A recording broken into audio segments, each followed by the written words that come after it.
shout out to the over 400 workers and activists nationwide joining us virtually as they prepare to phone bank their legislators.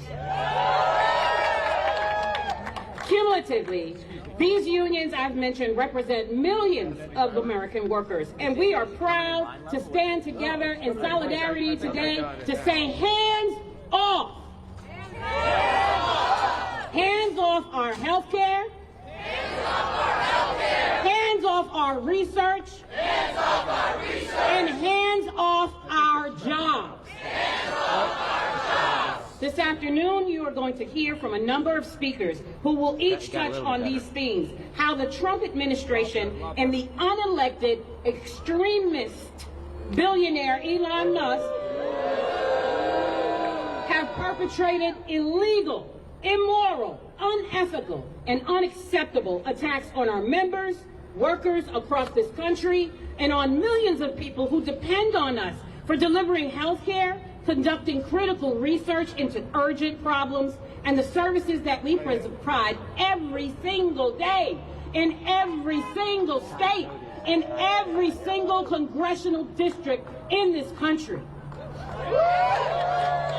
We're going to talk about what these cuts mean, what it means for people currently surviving and fighting illnesses across the country and across the globe. Each one of us has something at stake, and every family has a story. I know mine does. I'm currently watching loved ones fight cancer, and this administration has the shameless audacity to attack cancer patients and research. I know what this means for the admins who do the meticulous paperwork needed to complete projects, for the cafeteria folks who serve meals on campuses, for the custodians who help to ensure the safety of all. And then there are the families of the people who work in these places, the communities that rely on these places. This is so much bigger than what any of us does in our individual lab, at our local schools, or clinics. These attacks are on our lives and livelihoods, and they impact us all. You know, I sat back and listened to them talk about the need to cut back on the size of our federal government, and to do so by going on a rampage against these workers who are doing some of the most critical and vital work our government does. Well, what they aren't telling you, because they're liars and they're cheats, is that today the federal workforce is the smallest it has ever been since the Great Depression, at just 1.5% of the jobs across this country. Years of plundering public dollars for corporate greed, decades of austerity and slashing and burning the public good has left our government smaller than it's ever been. And these jackals are not done tearing away at it. And for what? Let's cut the racist dog whistles about DEI. Setting aside for the sake of argument, the fact that we do need to address inequity and injustice, are you really telling me that the cuts to the people working on cancer research is DEI? No. That the cuts to people working to deliver vital aid and care is about DEI? No. I see right through it, and I know you do too. The reality is we need more public investment, not less. Because what is that investment actually going to do? Well, you're going to hear more about that today but what these workers do is they discover, they educate, they provide care, and they prevent and act in emergencies. In labs and research settings across this country, these workers are discovering cures and treatments for diseases that threaten us all. In schools and campuses, they're educating and helping to elevate the knowledge of future generations. In clinics, hospitals, and public service facilities, they're delivering care to people who need it. And in dire straits, from outbreaks of viruses and forest fires, these are the people who put themselves at risk to protect the rest of us. And that's who Trump and Musk and a bunch of kids without any real-world knowledge and experience are trying to get rid of. Trump and Musk, whose genius is in putting their name on work and breakthroughs of other people and charging rent for it. Well, hands off. This money is the public's, and we demand that it be used for the public good. Not 1 penny less. No, I firmly believe that for us to meet the incredible challenges and realize the potential of this country, we need so much more public investment. That's why we've got to unite across our unions, across our kinds of work, across our communities, to stand up, to speak out, resist these attacks, and defend the services and work we do for the people that we serve and work for. And with that, I'm going to bring up our first speaker, AAU President Todd Wolfson. Good afternoon. Say it with me now. Hands off our health care. Hands off our health care. Hands off our research. Hands off our research. Hands off our jobs. Hands off our jobs. One more time. Hands off our health care. Hands off our health care. Hands off our research. Hands off our research. Hands off our jobs. Hands off our jobs. Good afternoon. My name is Todd Wolfson, and I'm president of the American Association of University Professors, National Vice President of the American Federation of Teachers, and a faculty member at Rutgers University. We're here today because we refuse to stand by while Trump and his billionaire allies destroy the institutions that keep people alive, gut the research that saves lives, and strip workers of their jobs and their dignity. And this is not the first time that we have watched Trump attack the very people who keep us alive, workers, educators, and researchers, gutting the public health and higher education systems that stand between us. Not long ago, he and his cronies slashed pandemic funding, leaving hospitals and frontline workers scrambling to save lives with fewer resources. Boo! Now they are hollowing out the NIH, CDC, NSF, and many other federal granting institutions, cutting the legs out from under every American and everybody who's trying to keep us safe. Excuse me. And this isn't just about numbers, it's about whether people live and die. These cuts mean cancer patients left without hope, Alzheimer's stealing more loved ones, diabetes going untreated, and heart disease taking lives that could have been saved. It means doctors and scientists forced to abandon research that could cure the next deadly disease. Shame. It means students training to save lives will have their futures ripped away before they even begin. And it means thousands of workers, the researchers in the labs, the nurses at the bedside, the educators in the classroom, the custodians that keep our hospitals running, thrown into uncertainty, struggling to make ends meet, all because billionaires decided their profits matter more than lives. I want to make this really clear to everyone. Trump's reckless cuts will kill. Trump's reckless cuts will kill. If you've ever had a loved one who needed a breakthrough cancer drug, if you ever relied on a vaccine to protect your family, if you ever counted on doctors having the best research at their fingertips, you should be furious.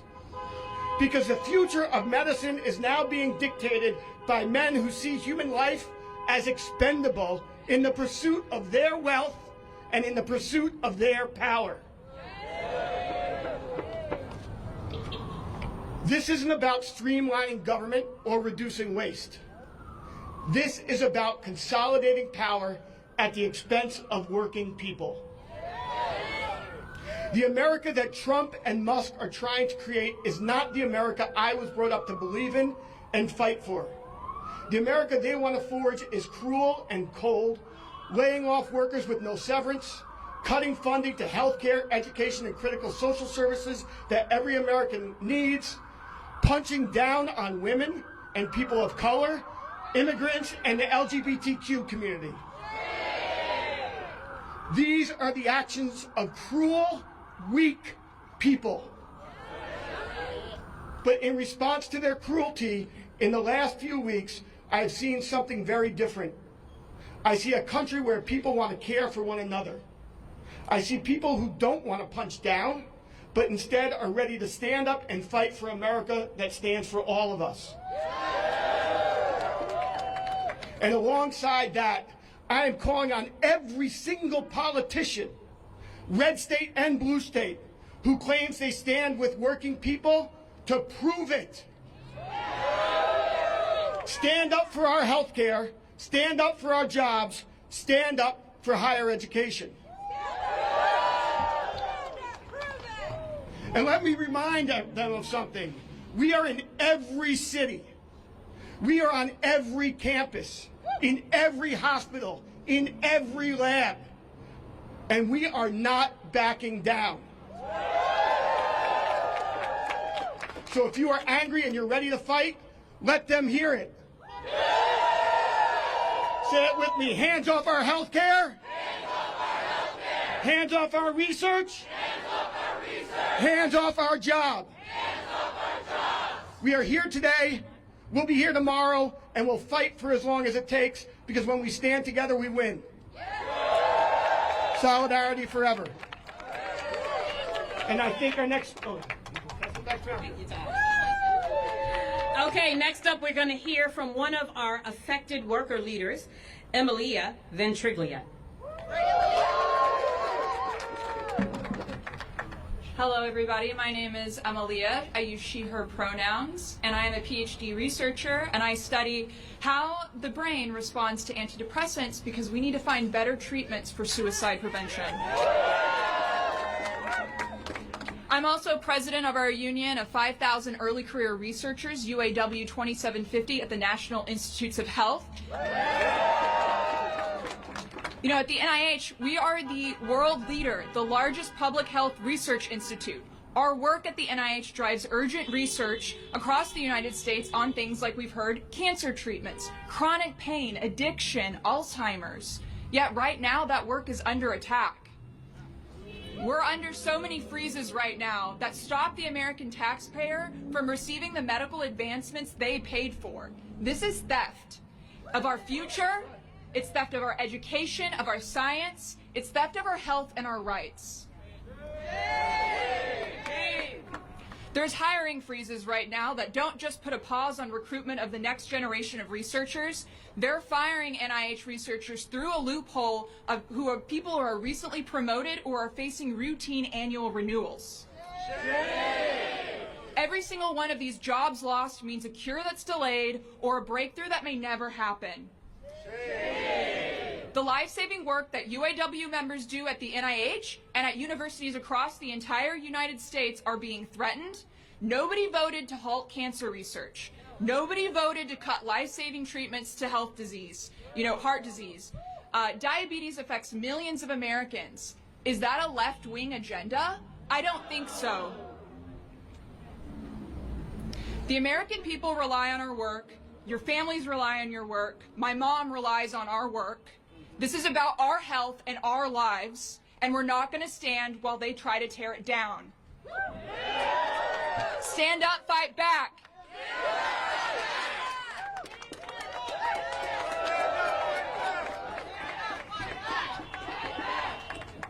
Next up, we have AFT President Randi Weingarten. Can you imagine that we're even have to say that fighting cancer is not a left-wing fight? Fighting diabetes, Alzheimer's. How did we get to this situation that all of a sudden a president of the United States has taken a hatchet to this building, to the people who work in this building, whose single mission is to try and make people healthy.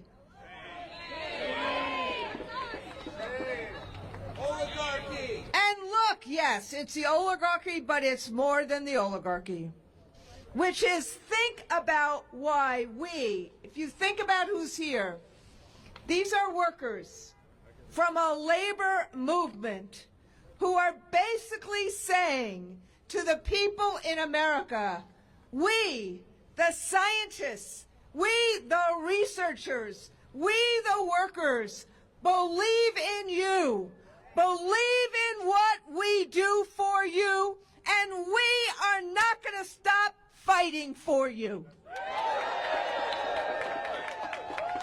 That's not left wing, that's not right wing, that is America, and that is American values, and I am honored and proud to stand here and stand with all of these workers who are side by side with me right now. It's the craziness, the chaos, the confusion, the cruelty that has been visited upon America since January 20th is intentional, because it is about creating the space and the environment so that the powerful and the rich can take it all. And we are standing here today to both educate and to advocate. Union members, researchers, scientists, to cry out, to make sure Americans know that we are going to fight for their future, fight for their freedom, fight for their health care, regardless, exactly, regardless of what happens to any of us. That is the courage of our convictions. That is what a labor movement does. But let me just, you've already heard some people put the face on it, and I want to say thank you to all of them and all of the people who are going to speak after me. But think about this. Alabama, a state that voted for Trump, received $386 million in NIH grants. It supports almost $1 billion of economic activity in Alabama. And what has happened? It's been cut. Illegally, yes, but it's been cut. Take another state. New Jersey receives about $400 million in grants that support $1.3 billion in economic activity in the state. That has been cut. And then there's Texas, one of the largest states in the country.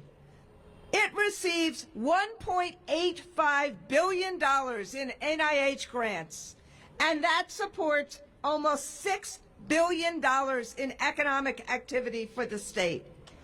I can go on and on in terms of what this is. We're talking about economic activity that colleges and universities do in neighborhoods and communities across the country. Why, in God's name, would anyone try to cut that funding? How cruel could you be? How craven could you be to cut that kind of economic activity that supposedly Donald Trump said he was coming into office to try to help? How is that helping communities in Texas, in Alabama, in New Jersey, or all across the country? And worse, what about that cancer patient who had treatment that then got taken away. How is that helping? How is that helping the diabetes patient? How is that helping the research for Alzheimer's? All this is just cruel. It's cruel. It's craven. It's confusing and it's chaotic and it's intended to make us bow down and say, do whatever you need, Mr. Trump, because we just need you to stop this. Now, are we going to stop fighting for the funds we need? Are we going to stop fighting for the universities and the research institutions we need? Are we going to fight in the courts and the court of public opinion? Are we going to fight in Congress and take it to commercial interests of Elon Musk? Are we going to stop fighting ever? Are we going to keep on making sure that the public and public institutions who fight for this kind of health care are basically given the priority in this country, not billionaires and oligarchs? So, this is only, this week, the first of many. Next week, we'll be fighting about K-12 and higher ed education cuts. We've been fighting about the post office cuts. The one thing we've noticed in all the different things that Donald Trump has cut, the one thing that hasn't gotten cut is the cost of eggs. Or the cost of housing. Or the cost of health care. So, there's a saying in labor about people. We need to be united. We need to have each other's back. We need to fight on behalf of every American. That is what everyone here is doing. In solidarity, in unity, the people united will never be divided. The people united will never be defeated. Thank you. United will never be defeated. Thank you, President Weingarten. Next up, we have AFL-CIO President Liz Schuler. Thank you so much, Margaret. It is an absolute honor to be here with you today, and I'm standing here strong and in support of all the people you see behind me and all the people across this country who are saying enough is enough. And I'm so honored to be here with Randi and Todd and all of our movement leaders. But I really want to thank Amalia, and I want to thank Anuka, who you'll hear from in a minute, because sharing their stories takes so much courage in this moment, if you think about what we're grappling with. And I want to just appeal to all the activists who are out there today. I'm here standing on behalf of AFL-CIO, which is a federation of 63 unions, 15 million working people. And we're standing up for all working people. We're standing here today on behalf of our heroes, the higher ed workers, the researchers, the allied workers at colleges and universities. And we are saying today, you're not just taking them on, you're taking on the entire labor movement of 15 million workers. Now, I heard there's an email going around. Someone wants to know, what is it, the 5 things that someone got done last week if you worked in the federal government? So I thought I'd start with the 5 off the top of my head for Elon. We cure cancer. We treat Alzheimer's. We stop pandemics. We come up with miracle drugs like Ozempic that tens of millions of Americans count on. And we save lives. How about those 5 things? Are those 5 things good enough for you? Because that is what these workers do every single day. Not every week, every single day. So Elon, you don't need to bother with that email. I'll tell you something. If you want to threaten our labs, our equipment, our tools that we need to do these jobs, if you want to say curing cancer is a bad investment for the government to be making, then why don't you give back the $18 billion in federal loans that you have taken back over the past 10 years? That's right, no more billionaire welfare. Now, we all know what happens next. They hand over all the research that we paid for as American taxpayers to Big Pharma. They hand it over to private companies and billionaires who are going to leech off our work. And then they make what? Billions more on the backs of our scientists and our researchers, and we say no more. Because that is not okay. So we are telling you, just as Randi said, we are here today because we are going to fight back. Are we going to stand up and fight back? Yeah. We're going to fight like our jobs depend on it. Yeah. We're going to fight back like our lives depend on it, literally. Because they do. We are going to fight like hell. And look around you today, because this is power. We could reach millions and millions of people across this country, because we know the best way to fight back against bullies is to band together.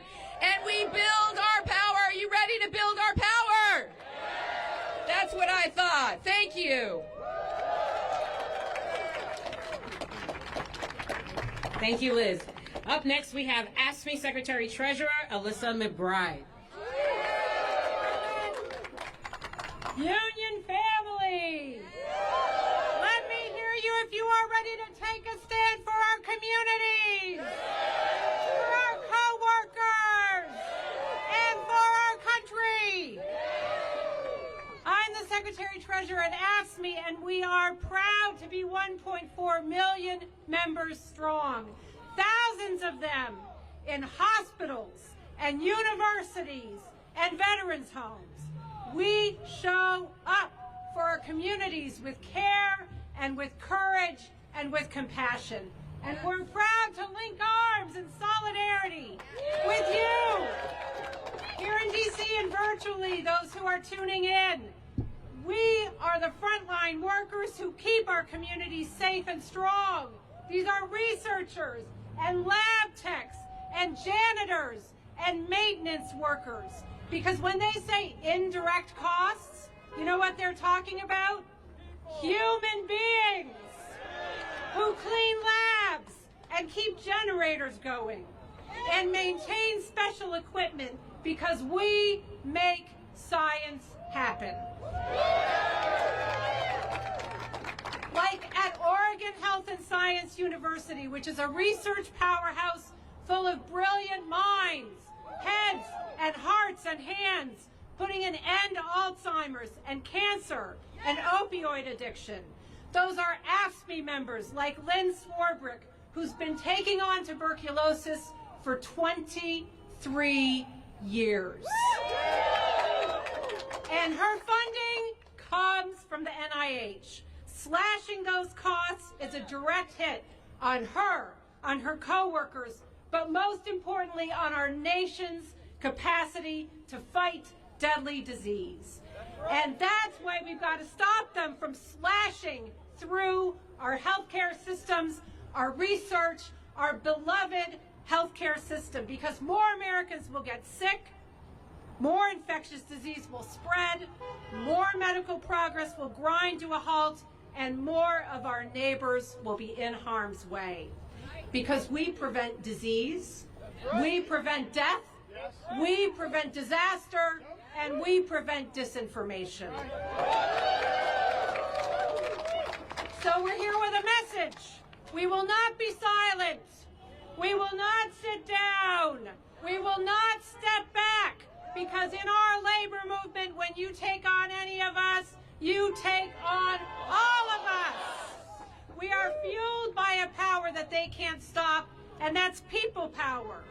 We've got to stand together against this assault.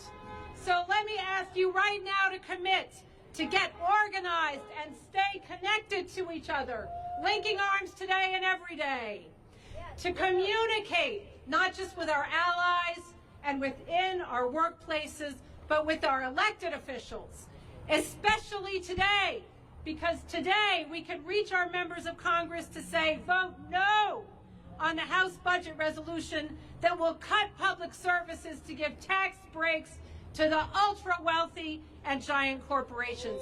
We have the power. Call your members of Congress. Go see them if you're in D.C. Get on the phone if you're out there across the country. And most important, we've got to build our union power by asking other workers to join us in our labor movement, because we are the only people who can stop this assault. Thank you for showing up, for standing strong, for speaking out in solidarity.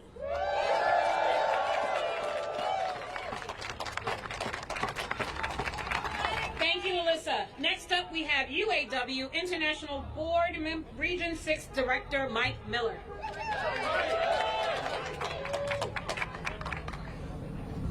Good afternoon, everyone. UAW represents 5,000 fellows at NIH and over 100,000 workers at universities and research institutes across the U.S., many of whom are funded by federal grants. From finding cures to rare diseases, cancers, and Alzheimer's, to restoring vision to the blind and developing non-addictive opioid pain relievers, their work is saving lives and making them better every day. Their work also has huge economic benefits. Every dollar invested into NIH research equates to $2.46 in economic activity. In 2023, NIH funding supported over 400,000 jobs in the United States and created nearly $100 billion in economic activity. During Trump's first term as president, NIH funding increased by over $10 billion, which translated to an increase in 60,000 jobs and injected $20 billion into communities across every single state.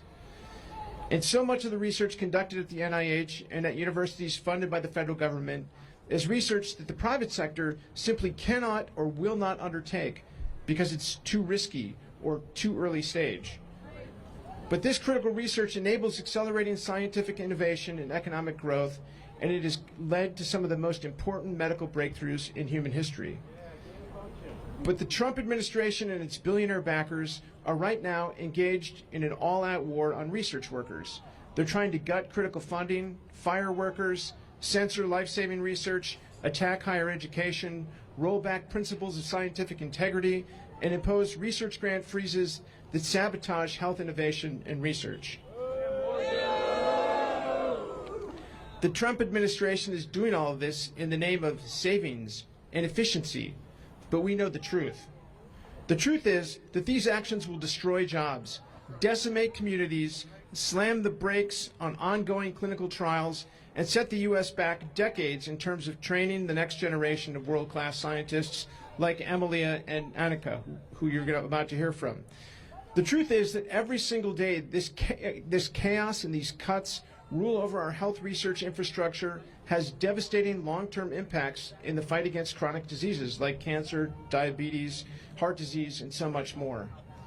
And the truth is that every single day that chaos and cuts rule, the only ones benefiting are the billionaires and corporations who want complete control over our health economy so they can make massive profits off the backs of workers and patients.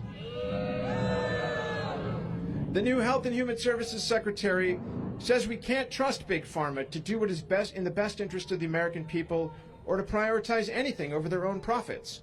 Well, the UAW agrees with that message. Drug prices in this country are already astronomical, and Big Pharma and other corporate actors have consistently stood in the way of policies like Medicare for All that would actually bring costs down and improve access to quality care.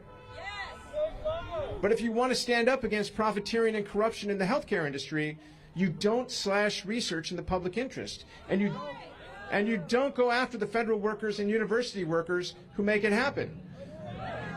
Those attacks only serve to further privatize our health economy. What we're seeing from this administration is a corporate power grab, plain and simple, and it's one that will only make people sicker in the long run. But we workers see this power grab for what it is, and we're fighting back. Tens of thousands of researchers last week have formed unions in recent years and have begun organizing against the cuts to critical research funding, including hundreds who are on a phone bank right now calling their members of Congress to urge them not to cut this funding. And there were tens of thousands who were in the street, many of us included, all last week, protesting the same thing. Our power is growing, and support for research funding goes across all sectors of the UAW and the U.S. economy.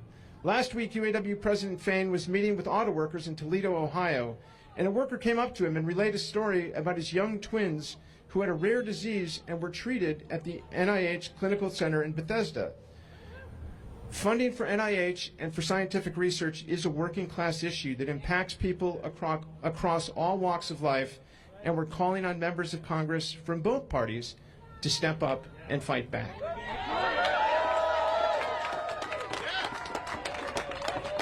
Thank you, Mike. Next up, we have another affected worker leader, Anuka Barber from Rutgers AAUP AFT. Hey folks, thanks for coming out today. I fell in love with science when I was 10 years old, and in 2020, I got my dream job as a real scientist at Rutgers. And like my sign says, I would rather be in lab right now. But what's got us out of the lab? And we have some serious problems, because just last year, I got my first big National Institutes of Health grant to fund my research. The National Institutes of Health is the largest single public funder of biomedical research in the world. RFK Jr. says he wants to make America healthy again. What past is he looking to when he says again? A past without vaccines? A past without insulin? A past without chemotherapy?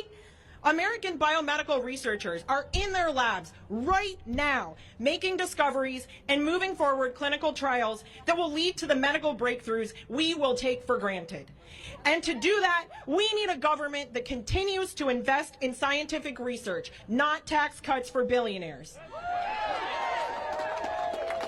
My lab uses fruit flies to understand how aging, dietary stress, and traumatic brain injury disrupt physiology and behavior. And when you think about human health, fruit flies might not be what comes to mind. But I'm here to convince you that fruit flies save lives. American scientists have won 4 Nobel Prizes for research conducted in fruit flies, 4 Nobel Prizes for research conducted in worms.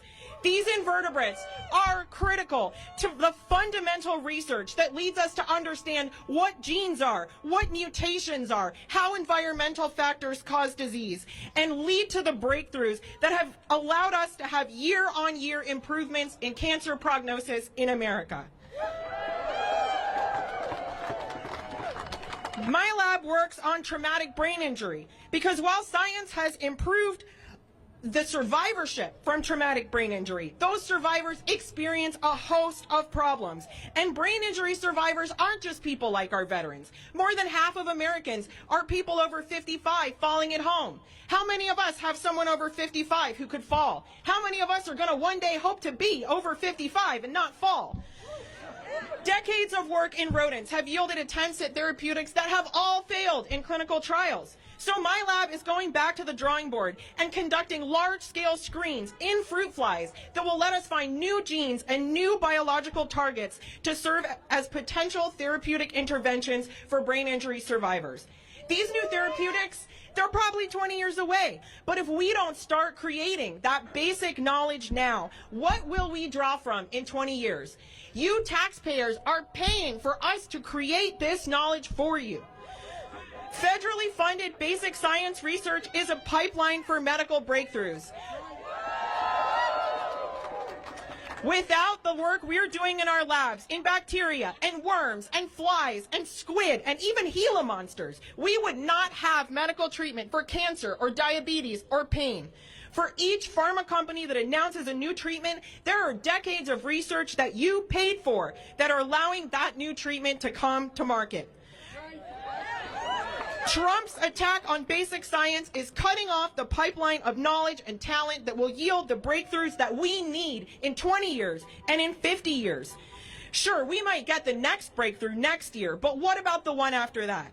Letting the American scientific well run dry by cutting off our funding will not make America healthy again. It is only making us sicker with every passing day.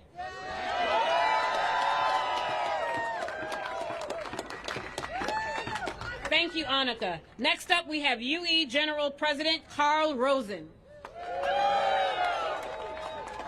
Good afternoon, everybody.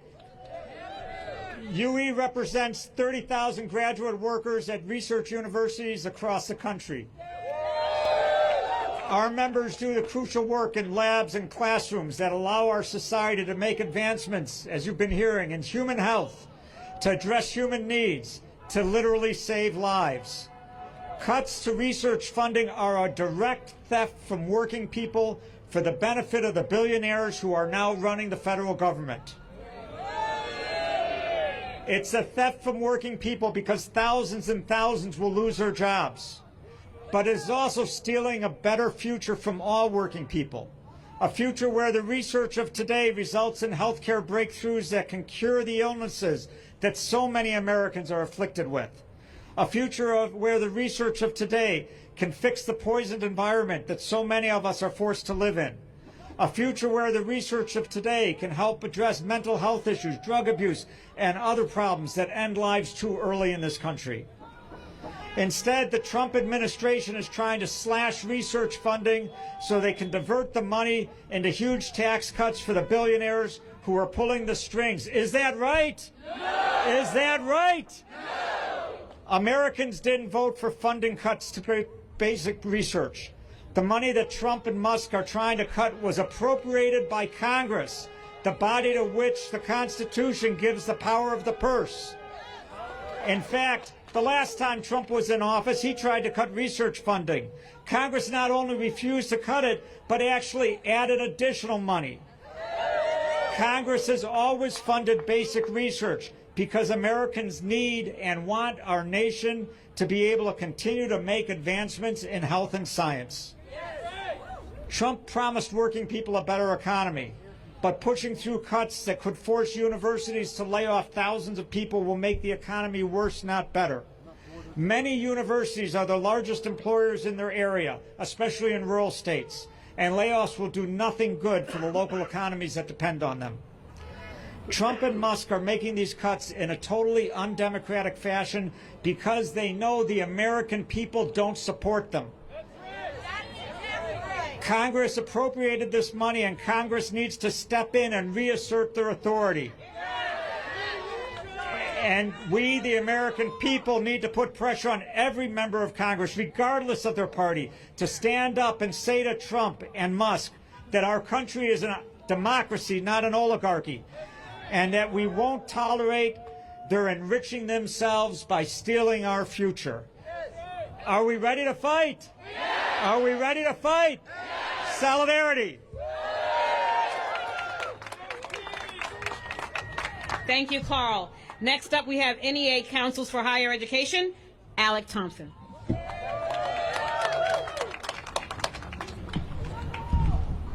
Good afternoon. I'm proud to be standing here today as a community college professor, a long-serving NEA member, and the newly elected president of the National Council for Higher Education.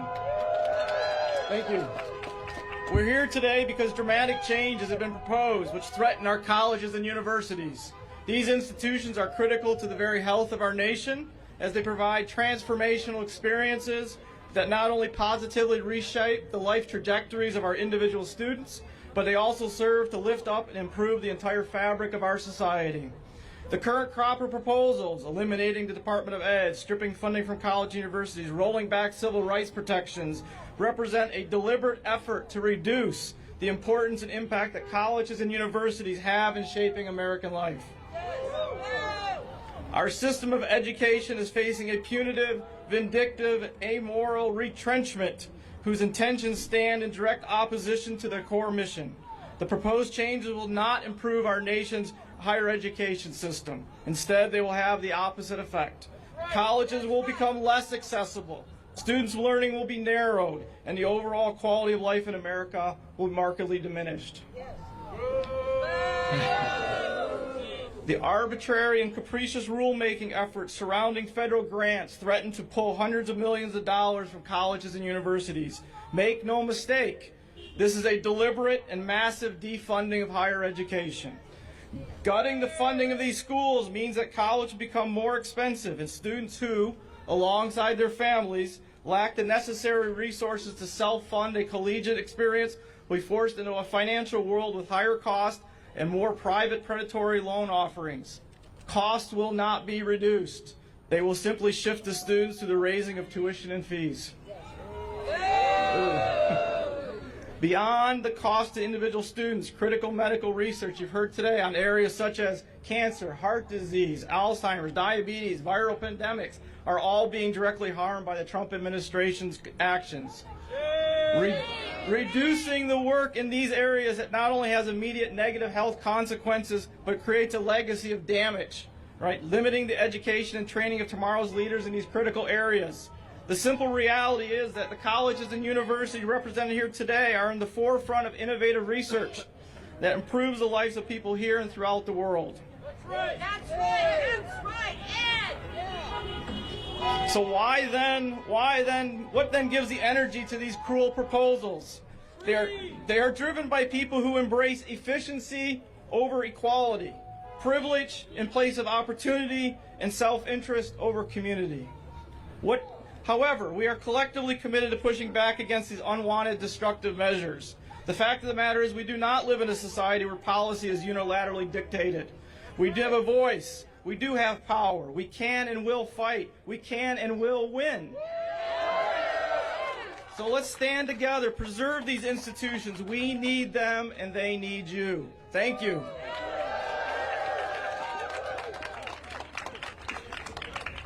Thank you, Alec. And last but certainly not least, Levan Kim from UAW and the chair of Higher Education Labor United, HELU.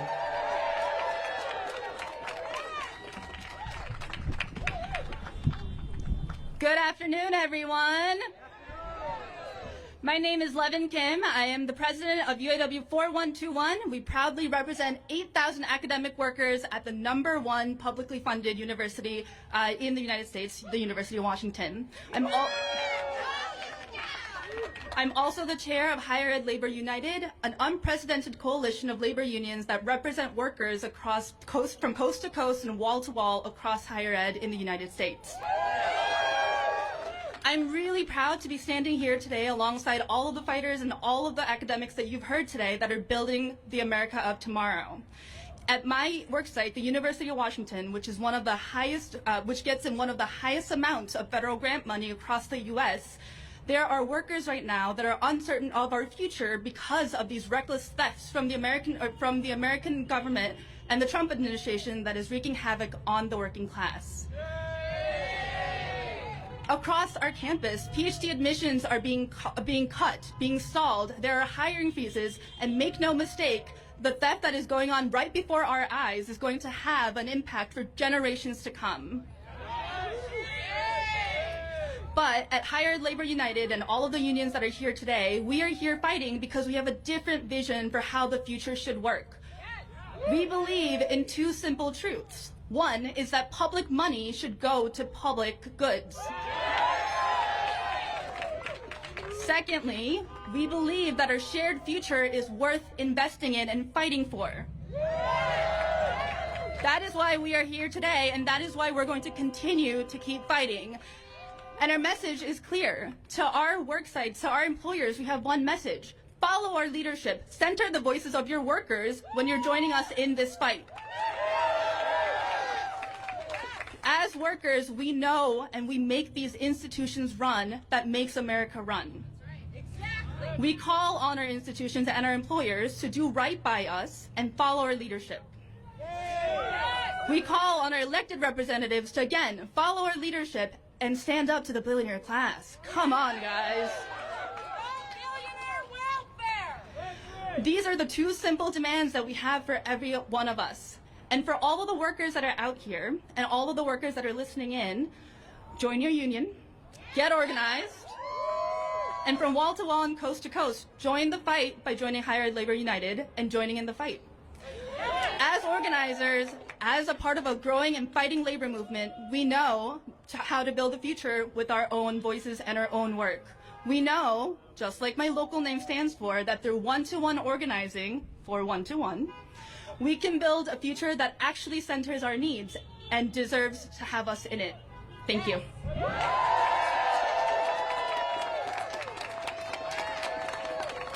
Thank you, Levan. And again, thank you all for coming. My name is Margaret Cook, and I am the Public Health Care and Education Worker Sector Vice President of CWA, Communication Workers of America. And one of our favorite slogans is, when we fight, when we fight, when we fight. Thank you all.